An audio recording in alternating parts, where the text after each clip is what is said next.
اگر آپ اس حوالے سے حقائق کو ذرا چیک کر لیتے تو آپ کو اندازہ ہوتا کہ آپ کو تمام جو معلومات دی گئی ہیں وہ غلط ہیں. آپ کا کہنا ہے کہ میرے پروگرام کی ریٹنگز کے ایشوز تھے. جناب آپ تھوڑی سی زحمت کر کے اپنے ہی چینل سے میری سلاٹ کی ریٹنگز ذرا نکلوا لیتے تو آپ کو کم از کم یہ اندازہ ہو جاتا کہ میرا پروگرام سنو ٹی وی کا سب سے زیادہ ریٹنگز لینے والا شو تھا. پھر آپ کو کہا گیا کہ ہمارے نخرے بہت زیادہ تھے. تو جناب نخرہ تو ہوگا نا جب ایمانداری سے کام ہوگا، نخرہ تو ہوگا جب ڈکٹیشن سے انکار کیا جائے گا، نخرہ تو ہوگا جب پروفیشنل کنڈکٹ ہوگا، اور نخرہ تو ہوگا جب خوشامد کے بجائے صرف صحافت ہوگی. پھر ان کا کہنا یہ تھا کہ میں اور میری ٹیم سنو چینل کی مہنگی ترین ٹیم تھی. اچھا تو بھئی یہ سب تو پھر ہمیں ہائر کرنے سے پہلے سوچنا چاہیے تھا نا. اچھا اس کے علاوہ مجھے پاکستان تحریک انصاف، خود مسلم لیگ نون اور پاکستان پیپلز پارٹی سے بھی تعلق رکھنے والی کئی شخصیات کی طرف سے مذمتی اور ہمدردانہ پیغامات موصول ہوئے، تو آپ سب کا شکریہ. لیکن سب سے بڑھ کر آپ سب کا شکریہ کہ آپ نے میرا ساتھ دیا، سوشل میڈیا پہ بھرپور طریقے سے آواز اٹھائی اور سپورٹ کیا. یہ پلیٹ فارم اور میری کریڈیبلٹی آپ کی وجہ سے ہے، اور امید ہے کہ آپ آئندہ بھی آپ اپنی سپورٹ کا سلسلہ جاری رکھیں گے، مجھے سپورٹ کریں گے، چونکہ ہم آپ کے حقوق کی بات ہی کرتے ہیں اور ہم سب اس ملک کو آگے بڑھتے ہوئے دیکھنا چاہتے ہیں.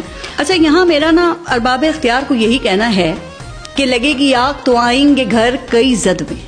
یہاں پہ صرف ہمارا مکان تھوڑی ہے، جو آج صاحب مسند ہے کل نہیں ہوں گے. کرایہ دار ہیں، ذاتی مکان تھوڑی ہے. یعنی پھر آپ کچھ بھی کر لیں جناب، پاکستان کی تاریخ تو ہمیں یہی بتاتی ہے کہ یہ کرسی اتنی کمزور اور دیمک زدہ ہے کہ جس نے اس پر بیٹھ کر خود کو یا اس کرسی کو مضبوط سمجھنے یا بنانے کی کوشش کی، وہ ناکام اور نامراد ہی رہا ہے. اور پھر کل آپ کے بارے میں بھی یہی کہا جا سکتا ہے کہ تم سے پہلے جو ایک شخص یہاں تخت نشین تھا، اس کو بھی اپنے خدا ہونے پہ اتنا ہی یقین تھا. تو اقتدار نہ کبھی کسی کا ہوا ہے، نہ کبھی کسی کا ہوگا. کل جب آپ پر مشکل وقت تھا تو ہم نے آپ کی بھی بات کی تھی. میں نے پینما کیس پر تنقید کی کہ جس طرح بیٹے سے تنخواہ نہ لیے جانے پر اور ریسیویبل ایسٹس کے نام پر میاں صاحب کو نااہل کیا گیا تھا. اچھا پھر پاکستان تحریک انصاف کے دور حکومت میں بھی حکومت پر تنقید کی، خان صاحب کے اوپر تنقید کی، اور ان کی یہ خوبی تھی کہ وہ سخت سے سخت سوالوں کے جواب بھی حوصلے سے دیا کرتے تھے، اور ویسے کبھی یہ بھی نہیں کہتے تھے کہ سوالات پہلے سے لکھ کر بھجوا دیں. لیکن بہرحال پاکستان تحریک انصاف کے دور میں بھی کئی صحافی، کئی ہمارے کلیگز ضرور آفیئر ہوئے، اور جنہوں نے ان کو آفیئر کروایا تھا ان کا احتساب کرنے کا شاید آپ کی حکومت میں حوصلہ نہیں ہوتا اگر ان کا اپنا ادارہ خود ہی ان کا احتساب، بلکہ ان میں سے ایک کا احتساب کرنے کا حوصلہ نہ پکڑتا. بہرحال الحمدللہ نہ میں نے پہلے کبھی کسی کی خوشامد کی ہے، نہ کسی سے لفافہ لیا ہے، اور نہ ہی آئندہ ایسا ہوگا انشاءاللہ.